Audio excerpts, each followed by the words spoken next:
I give the floor to the representative of the United States. Thank you. Distinguished delegates, this is a moment in history that requires moral clarity, and President Trump has met the moment. The most fundamental duty of any sovereign government is the protection of its people.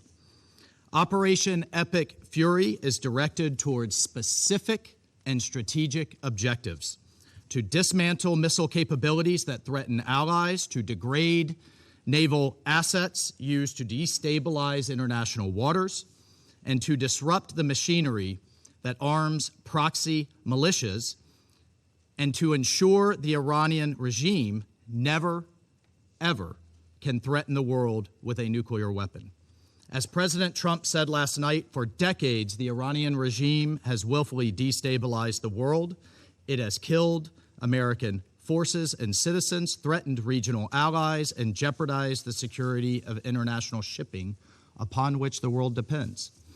Its massive support for violent proxies, declared terrorist organizations, the Houthis, Hezbollah, Hamas, and others, has brought bloodshed and disorder across the Middle East for far too long. This is not speculation. We know this to be true, and our men and women have paid for the actions of this regime and the IRGC with their lives. No responsible nation can ignore persistent aggression and violence. The regime in Tehran has led attacks that have cost American lives. Hundreds of U.S. Marines in Lebanon, thousands of troops in Iraq. American hostage after hostage has suffered. Our ships fired upon dozens of times in the Red Sea. Iran has armed and financed militant organizations that undermine lawful governments and destabilize an already fragile region. Iran's continued pursuit of advanced missile capabilities, coupled with its refusal to abandon nuclear ambitions despite diplomatic opportunities, presents a grave and mounting danger. The international community has long affirmed a simple and necessary principle: Iran cannot have a nuclear weapon. That principle is not a matter of politics, it's a matter of global security, and to that end, the United States is taking lawful actions. This body, the United States Security Council, has acted repeatedly on this threat. 20 years ago, starting in 2006, Resolution 1696 demanded that Iran suspend all uranium enrichment-related and reprocessing activities, invoking Chapter 7 of the UN Charter and adopting a legally binding resolution. When Iran failed to comply, this council followed with Resolution 1737, imposing mandatory sanctions, including bans on nuclear-related materials and technology, asset freezes on key individuals and entities linked to their nuclear program, and establishing a sanctions committee. Subsequent resolutions, 1747 in the year 2007, expanded arms embargoes and asset freezes. Resolution 1803 in 2008 tightened restrictions on dual-use goods and calling for the inspections of Iranian cargo. Resolution 1835 in 2008 reaffirmed the need for full compliance. And Resolution 1927 in 2010, which was the most comprehensive, banning ballistic missile activities, tightening the conventional arms embargo, targeting the IRGC and shipping lines, and prohibiting new Iranian banking relationships, built a robust multilateral framework to curb Iran's nuclear and missile pursuits. These measures, again adopted under Chapter 7, represented the world's collective judgment that Iran's actions posed a threat to international peace and security. And despite numerous opportunities for an alternative path, Iran remained defiant.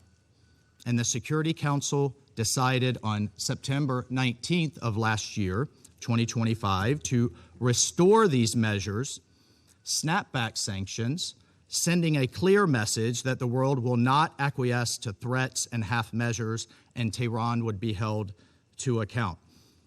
On top of these actions by the UN, American diplomacy was attempted repeatedly and in good faith. President Trump, Secretary Rubio, our special envoys, Witkoff and Kushner, were relentlessly dedicated to diplomacy. But diplomacy cannot succeed where there is no genuine willingness to cease aggression, where there is no genuine partner for peace. As President Trump said today,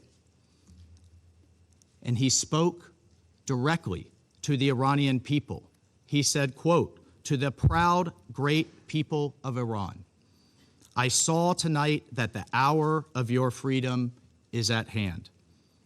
The entire world has witnessed the regime's wholesale slaughter of innocent civilians.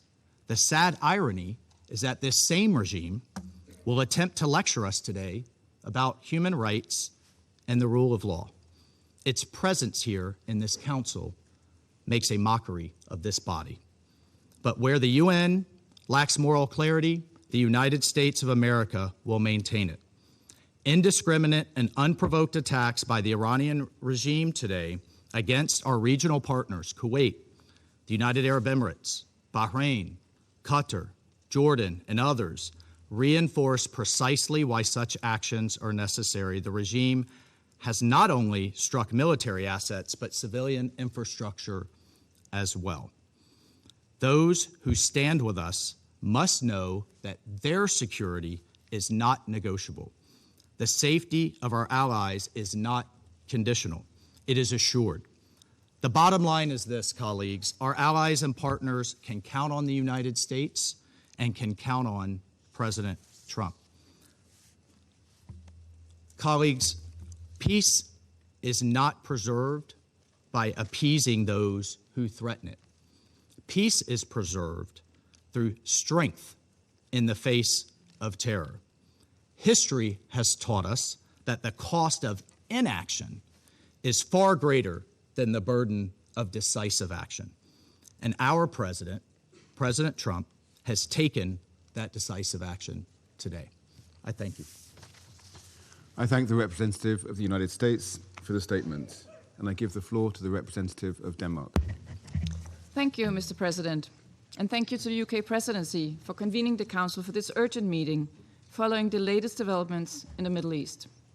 I also wish to thank the Secretary General for his statement. Today's developments are deeply concerning and pose the risk of further destabilizing an already volatile situation at a time of heightened tensions in the Middle East. Mr. President, let me reiterate our deep concern over Iran's unacceptable behavior related to its nuclear program, its ballistic missiles, its destabilizing activities in the region and beyond, and its violent crackdown and repression against its own people.